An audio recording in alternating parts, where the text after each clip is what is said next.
Wealth tells a story. There's something to be said about a man who lives up to the height of his ability, the crest of his potential. A man who looks at life and seizes the moments. Destiny calls on us all. Opportunity lies in wait in the moments of each day. And in meeting its call, we find what we aptly call wealth. When you look at a man, you see his character.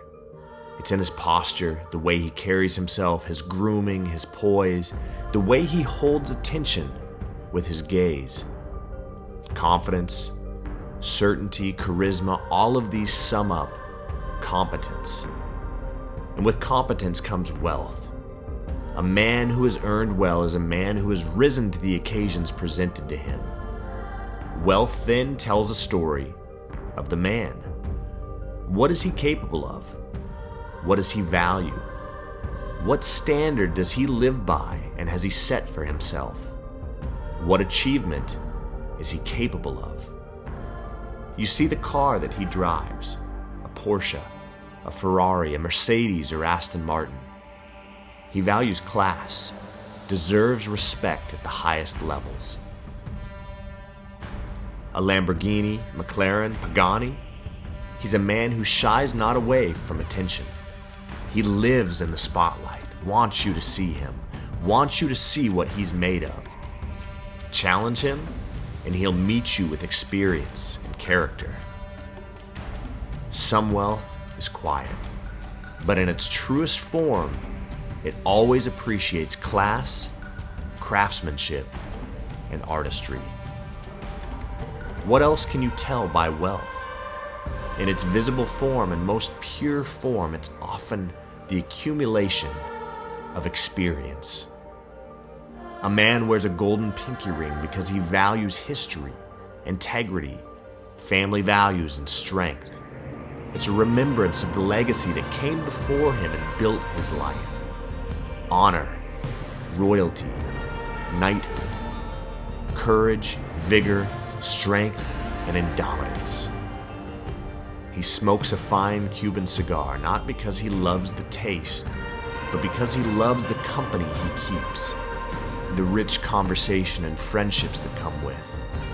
He appreciates the craft of those who devote themselves to perfecting output.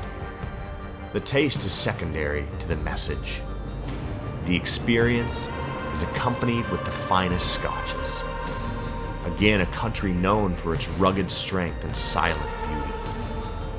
There's a stillness in the highlands that rests within that golden liquid that a man then partakes of. It's a stillness of generations. The smoke on the taste is a reminder of strength and purpose, of presence. Peat moss delivers a blanket of fortitude and of a clan that says we will be most accommodating, but we will not be trifled with. And finally, a crispness that brings the man to the here and now, this moment, the one in which he enjoys this very moment. This is what matters, while not neglecting the aforementioned, which has all led to this. Is a man groomed? Does he respect his appearance to present a sternness, a stoic gaze, fortified symmetry, set jawline, angular strength in his face that has been carved by discipline and contemplation? Does he let himself go wild, beard and mane curling to the shoulders, a wild beast with unmuted fire for life? And the suit says more. A modern-day armor for a gentleman. Every detail in place. A pocket square showing attention to the minutiae. A semblance of chivalry that subliminally states, I'm not dead. Will a man wear himself with pride and dignity in the appropriate settings? Will he command respect for himself, like a general before his men at war? Can he stand in strength in a tailor-made suit bespoke just for him because he will not settle for less? Shoes don't make the man, but wealth will be found here.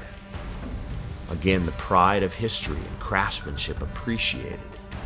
Shoes perhaps stand out more than anything else, from Jordans to Gucci's. There's a statement found in the footwear found nowhere else.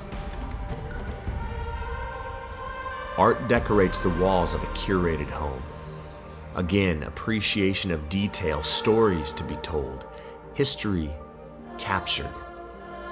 Paintings more timeless than the books that decorate his library.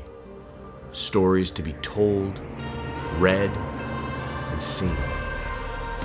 Wealth is built through art just as much as it's appreciated here. Dollars decorate the walls in as much as they spill forth from his wallet. And time ticks by for all of us. But for the wealthy, it's counted in Swiss minutes. A sky dweller, Royal Oak, or Nautilus, gold, steel, Patex, and Rolex are the companion of choice worn on the left wrist. They are not meant for practical purposes, other than the practicality of opening doors for the regarded. Conversation. Time ticks by. Moments not forgotten and most appreciated. The craftsmanship of perfection found in European class, assembled by hand amongst the mountains and rivers of the Alps, and a country is known for its wealth in material as it is for its wealth in mind and majesty of nature. The company kept, the beauty captured in the world surrounding the woman at his side. She is adorned in gold, sparkling like the sun that lights his back, always at his side, partaking in the life that they've built, adding stability, truth, and mystique. And as much as his car or his house or his taste in fine drinks describes his inner positioning, she tells it all the more. An accent to his discipline, to his pursuits and progress. She's like a fine champagne, only the finest vintage. A Dom Perignon glistening and bubbling over the flute when poured out for the world to see. Beauty is in the eye of the beholder, but in this case, the whole world beholds. She spins and fine dresses flow in airy breaths. Sun-kissed skin tells of the comfort she's enjoyed because of efforts and reward. A smile crests her mouth, gleaming white teeth, and eyes that could trap the most Herculean of Spartans. She, perhaps, is his most notable accomplishment, and will give to him more than any material possession.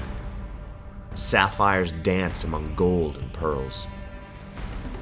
Wealth tells a story. Has a man really earned all that he is? Has he put to good use the treasures he's accumulated in this life, both in his mind and in the material? Does he appreciate what has been built up? Is there care and craft, improvement in life, a rising up of good things? Wealth is more than money. It's poise, it's effort, it's confidence, it's achievement. It is realized purpose, attained goals, success, and a capturing of a small piece of abundance. Wealth does not have to be loud, does not have to be brazen, does not have to be prodigal, but it is always bold. The story is told each day. Will you rise up and tell your story?